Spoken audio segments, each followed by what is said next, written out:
warahmatullahi wabarakatuh. Waalaikumsalam Waalaikumsalam warahmatullahi warahmatullahi wabarakatuh. wabarakatuh. Alhamdulillah, pada malam hari ini kita berjumpa kembali ya dalam praktik coaching. Sebelumnya perkenalkan, saya sebagai observer, eh, Pak Arfa sebagai coach dan Pak Samsir sebagai coaching. Nah, sebelum kita memulai proses coaching ini, saya ada beberapa pertanyaan untuk coach, yaitu Pak Arfa ya. Nah, Iya. untuk pertanyaan yang pertama, kompetensi coaching apa yang akan dilaksanakan pada kegiatan coaching hari ini, Pak Arfa? Terima kasih atas waktunya. Jadi kompetensi coaching yang akan saya lakukan ini, saya akan menjadi pendengar yang aktif terhadap permasalahan yang disampaikan oleh coach. Pendengar yang aktif ya Pak. Iya. Nah, untuk kompetensi ini Pak, kompetensi mana yang secara aktif dan spesifik yang akan Bapak observasi dalam diskusi kali ini Pak? Baik Pak, jadi proses diskusi ini kompetensi yang saya observasi secara aktif dan spesifik adalah rencana aksi yang akan dicapai oleh coach Pak. Nah, terakhir ini Pak, apa indikator dari ketercapaian tujuan pengembangan yang diinginkan dalam diskusi kali ini Pak? Baik Pak, jalurnya yaitu ketercapaian solusi dari permasalahan coach. Berarti ada pada solusi dari permasalahan coach ya Pak. Nah, sehingga dengan diskusi kali ini antara coach dan coach nanti bisa menemukan suatu solusi yang bisa mempermudah coach untuk melaksanakan langkah selanjutnya. Seperti itu ya Pak? Iya Pak. Baik, langsung saja waktu saya berikan kepada Pak Arfa dan Pak Samsir untuk melaksanakan proses coachingnya. Silahkan Pak. Baik, terima kasih. Bagaimana Pak Samsir, sudah siap? Siap. Iya, baik. Assalamualaikum warahmatullahi wabarakatuh. Pak Samsir, apa kabar hari ini? Alhamdulillah. Waalaikumsalam warahmatullahi wabarakatuh. Kabarnya baik-baik Pak. Bagaimana kabarnya Pak Arfa hari ini? Baik juga kan? Alhamdulillah, semoga kita senantiasa berada dalam lindungan Allah Subhanahu wa taala. Alhamdulillah baik Pak, baik. Ngomong-ngomong, dalam pertemuan kali ini kita akan membicarakan tentang apa ya Pak Samsir? Iya nih Pak Arfa. Sebelumnya saya ucapkan terima kasih dulu kepada Pak Arfa karena sudah meluangkan waktunya untuk bisa berbincang-bincang sharing tentang permasalahan yang saya hadapi saat ini. Jadi topik yang ingin saya bahas di sini yaitu mengenai sikap anak kelas 6 namanya Fadil. Dia itu cenderung diam anaknya. Dia lamban dalam belajar, tidak percaya diri. Ketika di kelas itu dia hanya diam saja. Kalau nakal itu tidak Pak, cuma dia itu kurang bertanggung jawab dengan tugas-tugas yang diberikan oleh Bapak Ibu guru di sini. Jadi di sini saya mau membicarakan permasalahan anak itu, bagaimana dia bisa untuk tertib kembali, bertanggung jawab dengan tugas-tugas, dan juga dia itu bisa percaya diri Pak. Oh, seperti itu ya Pak Samsir. Jadi di sini Pak Samsir ingin membahas tentang bagaimana cara meningkatkan prestasi siswanya. Karena siswanya tadi ini tidak percaya diri ya terhadap dirinya sendiri. Seperti itu ya Pak Samsir. Betul Kemudian dalam percakapan kali ini, apa yang ingin Pak Samsir capai tentang pola perilaku murid tersebut? Baik Pak, jadi saya sangat mengharapkan murid-murid saya ini, terutama si Fadil ini, bisa seperti teman-temannya yang lain. Dia bisa bertanggung jawab dengan tugas yang diberikan oleh Bapak Ibu guru. Dia bisa percaya diri juga di sekolah, karena di sini dia itu selalu usianya memasuki masa remaja Pak. Tapi dia itu masih seperti anak-anak. Seperti dia mau ke toilet itu tidak berani. tidak berani mengatakan kepada guru, sampai pernah pernah terjadi dia buang air kecil di kelas seperti itu. Kalau seusia anak SD kelas 6 itu kan tidak pas. Harusnya dia sudah berani mengatakan atau minta izin kepada gurunya untuk ke toilet. Kecuali ya TK pun sekarang kan sudah terlatih juga seperti itu. Sudah berani bilang. Masa ini seusia SD kelas 6 dia tidak percaya diri? Bilang begitu saja dia tidak berani. Seperti itu Pak Arpa. Oh, begitu ya Pak. Jika diletakkan dalam suatu skala antara 1 sampai 10, kira-kira Fadil ini tadi berada pada skala nomor berapa ya Pak? Baik Pak, kalau menurut saya Fadil itu berada di skala berapa ya? Nomor 6 Pak. Karena dia itu anaknya tidak nakal. Nakal tidak, tapi diam saja. Kalau diminta apa ya diam. Ya dia absen, dia tidak berani ya bilang, Pak saya hadir. Dia hanya menunjukkan jarinya saja sambil menunduk. Terus tugas-tugasnya tidak terselesaikan. Terus saya cek di mapel-mapel yang lain Pak. Ternyata sama. Berarti kan ini bukan karena dengan saya saja, tapi memang permasalahannya itu di dirinya itu dia kurang percaya diri dan malas untuk belajar, begitu Pak. Oh, begitu ya Pak. Lalu kemungkinan apa yang bisa Pak Samsir lakukan untuk meningkatkan Pak Fadil ini agar bisa memiliki kemampuan untuk tumbuh rasa percaya dirinya, untuk bisa meningkatkan prestasinya, tidak hanya diam, mau bersosialisasi seperti itu. Apa yang Pak Samsir yang akan lakukan?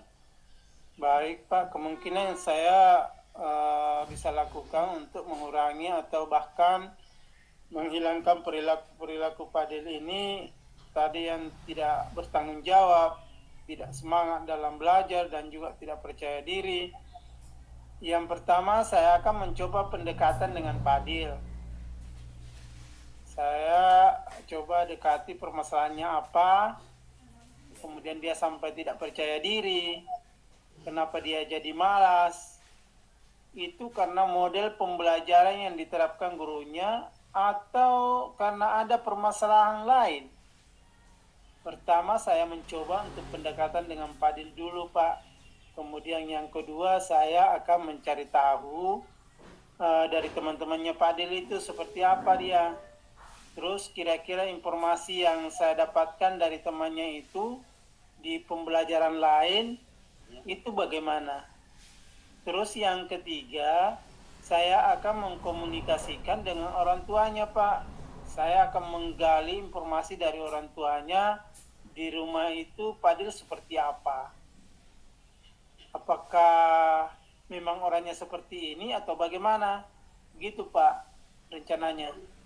Oh, baik. Seperti itu ya Pak. Bagus Pak. Rencananya sangat terarah sekali ya. Lalu adakah hambatan yang Bapak alami selama proses itu untuk meningkatkan prestasinya Fadil ini? Untuk mengembangkan percaya dirinya Fadil agar dia lebih bertanggung jawab, hambatannya apa ya Pak kalau boleh saya tahu? Oh iya Pak, terkait hambatan pasti itu tentunya ada Pak ya. Setiap persoalan itu pasti ada hambatannya.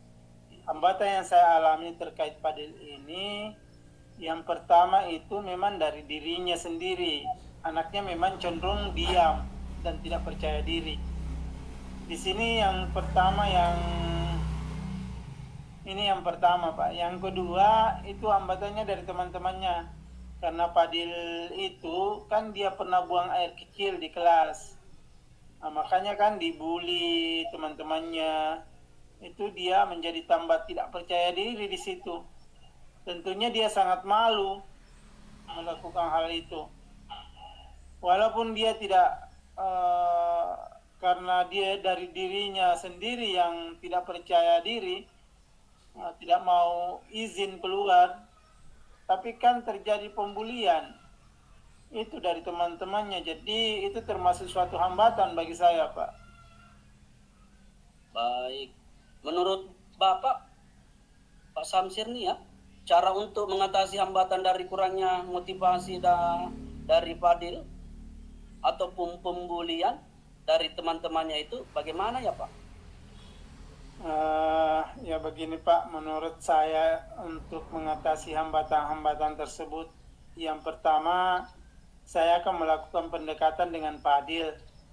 Saya akan dekati, saya akan semangati dia untuk belajar lebih tekun, untuk percaya diri.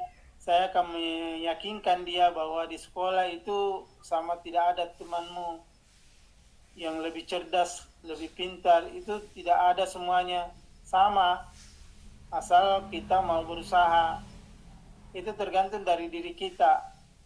Saya akan memberi semangat dia seperti itu, Pak.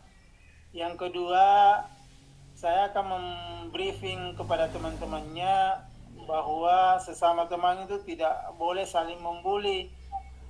Kita ini ibaratkan kepada diri kita sendiri, seandainya kita dibegitukan, itu kan perasaan kita bagaimana. Intinya nanti saya akan membriefing teman-temannya itu, mengajak teman-temannya untuk menyemangati Fadil itu, agar dia mau percaya diri dan bertanggung jawab dengan tugas-tugasnya. Dan yang ketiga, saya akan berkonsultasi atau berkolaborasi dengan Bapak Ibu Guru untuk memberikan semangat kepada Fadil, agar dia itu bertanggung jawab dengan tugasnya, semangat dalam belajar, dan juga percaya diri. Begitu Pak. Kemudian yang keempat, saya akan selalu berkomunikasi dengan orang tuanya, sama-sama memberikan semangat, sama-sama berkolaborasi dengan orang tua, seperti itu. Terus kemudian kalau memang itu belum berhasil, baru saya akan berkolaborasi dengan guru BK. Nah, seperti itu rancangannya, Pak. Betul sekali, Pak.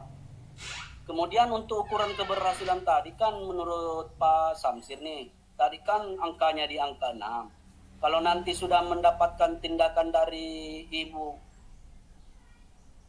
akan peningkatan ke angka berapa ya skalanya kira-kira Pak, dari Bapak? Maksudnya seperti itu Pak. Baik Pak, untuk keberhasilan tadi menurut saya dari angka 6 bisa naik ke angka 8. Itu kan sudah bagus menurut saya Pak. Karena dilihat dari anaknya, tadi kan dia memang tidak nakal, dia tidak percaya diri. Itu tadi saya berharap nanti Fadil bisa naik ke angka 8, syukur-syukur bisa naik ke angka 9 Pak. Nah, saya juga berharap seperti itu Pak. Sama ya, kita mempunyai harapan agar anak didik kita itu menjadi lebih baik lagi. Bukan hanya sebatas target kita, bahkan mungkin melampaui daya target kita. Itu sebenarnya lebih bagus lagi. Kemudian untuk rencana pelaksananya seperti halnya tadi, rencana Bapak mau dilakukan kapan ya? Ya Pak, rencana itu akan saya lakukan secepatnya Pak. Karena setelah saya cek, setelah kejadian Fadil di kelas itu buang air kecil di kelas, Fadil merasa malu dengan teman-temannya dan dia tidak berangkat sekolah. Itu sudah lebih dari 1 minggu yang lalu. Dan setelah itu saya akan berkolaborasi dengan orang tuanya, berkomunikasi dengan orang tua, kita sama-sama memberikan semangat kepada Fadil. Waktu itu ibunya menghubungi saya dan menyemangati Fadil agar dia berangkat sekolah kembali. Dan alhamdulillah setelah 1 minggu itu Fadil sudah masuk kembali. Tapi setelah ini saya cek ternyata Fadil sudah 5 hari tidak masuk lagi. Jadi nanti akan segera saya tindak lanjuti Pak. Ini saya mencoba untuk berkolaborasi dengan orang tuanya, menghubungi orang tuanya dulu. Dan ini saya sudah menghubungi BK untuk secepatnya mencari untuk jalan ke rumah Fadil. Jadi saya membutuhkan waktu besok, saya langsung tindakan. Saya butuh waktu lebih 1 sampai 2 minggu untuk menyelesaikan permasalahan ini, Pak. Baik. Selain rencana aksi yang akan Bapak lakukan, kira-kira Pak, apakah Pak Samsir ini membutuhkan bantuan dari rekan lain atau pihak lain begitu?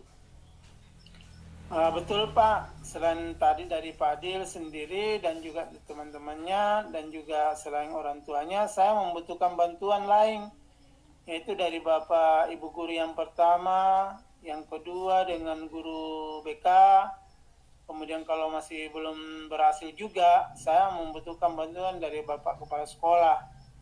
Nanti bisa membantu saya untuk menyelesaikan permasalahan ini Pak. Baiklah, tentunya saya akan ikut andil dalam pemecahan masalah Fadil ini. Ya Pak, Alhamdulillah sekarang kita sudah berada di sesi akhir dari seluruh percakapan kita. Dari percakapan kita tadi ya Pak ya. Apa yang Bapak dapatkan dari proses percakapan kita tadi?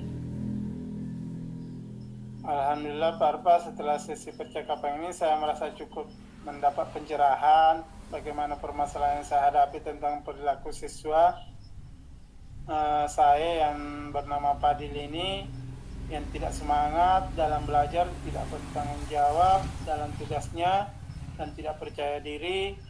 Setelah dari proses coaching ini saya merasa lebih tenang dan lebih semangat menyelesaikan permasalahan ini karena sudah berkomunikasi dengan Bapak dan mendapatkan pencerahan dari diskusi hari ini Pak. Alhamdulillah ya Pak. Setelah ini kita sama-sama membantu Bapak untuk menyelesaikan masalah. Semoga kedepannya bukan hanya Fadil saja yang bisa kita selesaikan bersama-sama masalahnya ya. Apa saja nanti Bapak bisa sharing kepada saya sehingga kita bisa menyelesaikan masalah bersama-sama. Sehingga proses belajar mengajar bisa berjalan dengan lancar. Sesuai dengan tujuan dan harapan kita selaku pendidik ya Pak. Oh iya Pak, di sini di akhir sesi ini saya sangat bersyukur dan berterima kasih kepada Bapak Arfa yang sudah meluangkan waktunya untuk membersamai kami di sini dan menyampaikan permasalahan-permasalahan yang saya hadapi di sini. Dan saya berharap semoga rencana diskusi kita hari ini bisa berhasil sesuai harapan itu. Saya ucapkan terima kasih Pak. Assalamualaikum warahmatullahi wabarakatuh. Baik Pak, waalaikumsalam warahmatullahi wabarakatuh. Baik, terima kasih kepada Pak Arfa selaku coach dan Pak Samsir selaku coach yang sudah melakukan coaching yang sangat luar biasa pada malam ini ya Pak. Ini diskusinya sangat hidup sekali dan dari hasil observasi atau pengamatan saya pada praktik coaching kali ini saya menyimpulkan beberapa hal. Dan saya ingin menanyakan beberapa hal. Jadi yang pertama, apa indikator keberhasilan dari diskusinya kali ini, Pak Arfa? Baik Pak, indikator keberhasilan dari diskusi coaching kali ini yaitu Pak Samsir akan melaksanakan aksi yang sudah direncanakan. Semoga dengan aksinya yang sudah disusun Pak Samsir tadi itu berhasil membuat anak yang tidak bertanggung jawab, yang tidak percaya diri, yaitu Fadil tadi menjadi anak yang bertanggung jawab, percaya diri, bisa meningkatkan prestasi belajarnya, dan tidak dibully lagi sama teman-temannya. Seperti itu Pak. Nah, dari hasil observasi saya kali ini ya Pak, yang kedua, ini kan berfokus pada keterampilan coach. Bapak ini saya amati sudah bagus, terus fokus di rencana-rencananya, yaitu sudah tersusun rapi juga ya Pak. Sekarang kompetensi apa yang ingin dicapai Pak Arfa ini selain hanya menjadi pendengar aktif? Baik, jadi kompetensi yang ingin saya capai selain saya sebagai pendengar aktif dari permasalahan Pak Samsir tadi yaitu nanti ke depannya saya akan membuat pertanyaan yang lebih berbobot sehingga coach bisa lebih leluasa untuk mengungkapkan apa yang menjadi rencananya. Tindakannya lebih signifikan. Seperti itu Pak Safar. Baik, terima kasih. Saya ucapkan kepada Pak Arfa dan juga kepada Pak Samsir dengan praktik coachingnya yang sangat luar biasa ini. Semoga dengan coaching kali ini membawa manfaat untuk kita semua. Demikian dari saya, terima kasih. Wassalamualaikum warahmatullahi wabarakatuh. Waalaikumsalam.